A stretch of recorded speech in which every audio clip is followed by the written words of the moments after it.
Good morning, everyone. This is JK from the Ministry of Otaku. I hope you are having a decent time in this dystopian and catastrophic time. I'm coming to you with a news report about a game designer being targeted by game journalists over a video game based on the Harry Potter universe because of the original author's stance on transgender rights. Game journalists or game journalists have been critical and hostile to the upcoming game Hogwarts Legacy because of J.K. Rowling's, who is the author of Harry Potter, current stance on transgender rights, which certain people see it as transphobic. Personally, I might be critical of her stance, but at the same time, I separate the artist's personal views from the art itself. Most normal, rational people do, and I do it all the time, for reasons unknown, and to be honest, because they need to attack anyone that does not think exactly the same way they do. I mean, political activists. They need to attack people, or especially the game designer, because he is helping making a game. As such, one person named Lam Robertson, through his Twitter handle, Dr. Cupcakes, has accused Troy Leavitt for being far-right, for making videos critical of activism in video games, and injecting political divisiveness into video games. As soon as this tweet appeared, news articles were published attacking Leavitt for having said YouTube channel. The first one was from Otaku, and the others were from Fanbyte, Screen Rant, and Game Rant. Now in the Otaku article first, in the first paragraph, gives way that this news article is not going to be focused on facts, but rather based on ideology and not on the game itself. In the first paragraph reads, Troy Leavitt is the lead designer at Warner Bros. Development studio Avalanche Software, currently working on a controversial Harry Potter game, Hogwarts Legacy. The only thing that's controversial about this game is because of the fact that they're actually making the game, despite the fact that the originator of the Harry Potter series has some controversial views on transgender rights. As continued, he also ran a reactionary, conservative YouTube channel based on criticizing modern feminism and social justice issues for over a year. Now, here's the thing about his YouTube channel. It's been inactive since he's currently in the video game industry. He's currently working on a video game right now for, 2 years? He hasn't updated it in a long time, in my opinion. And later in the article it says, Leavitt then responded to Kotaku's multiple requests for comment in time of publication. And that's for a good reason.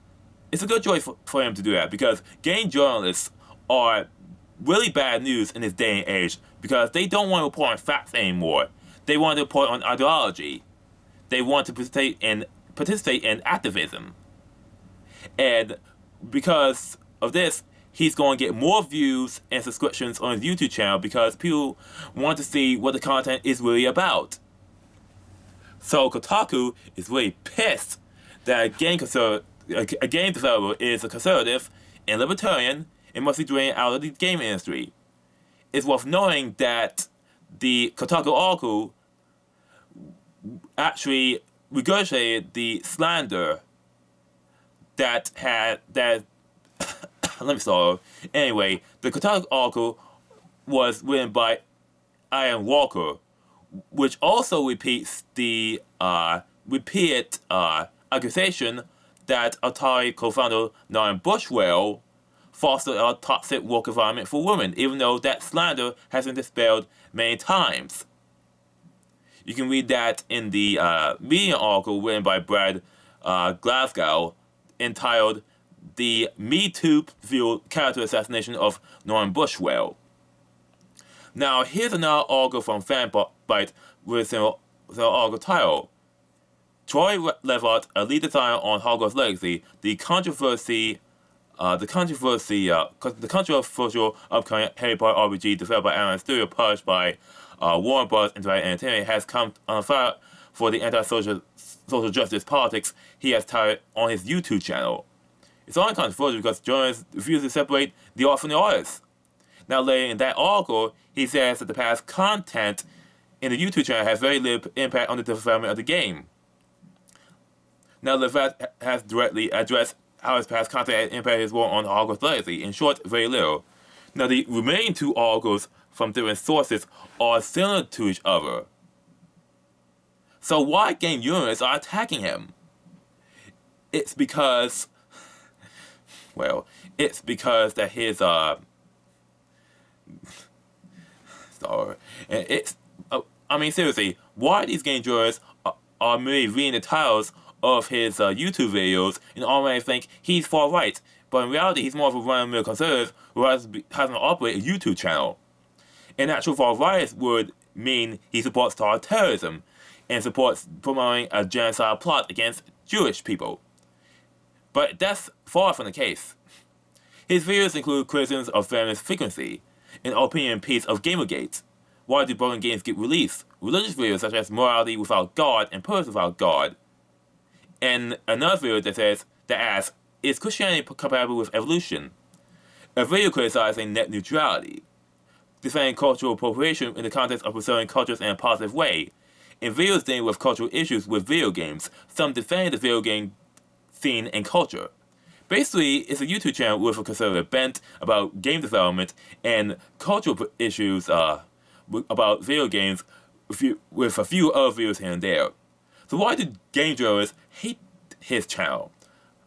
One game journalist or journalist hate how successful Hogwarts Legacy is, even though it won't be released until 2022 because of the development time.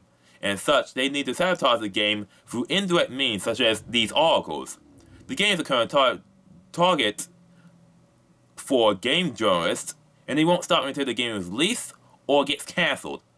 With the political election in the US, they are more emboldened to cancel more people, despite the fact that the ad revenue for these game publications / websites is drying up, and forcing people with more conservative views to keep their views to themselves or be a mark for these journalists.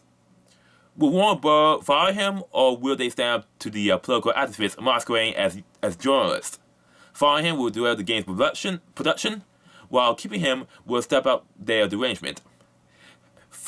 Even though I'm a political leftist, I want diversity in thought and worldview. If left-wingers can call out right-wing content, right-wingers should be able to call out left-wing content. It's unfair that he is subject to his campaign because his ideology, which he keeps separate from the development team and the development of the game, when people have no real interest in video games that want political propaganda in it at all costs. If you enjoyed this video, please give it a like and comment, subscribe and share, ring the doorbell for notifications, and I'll see you later.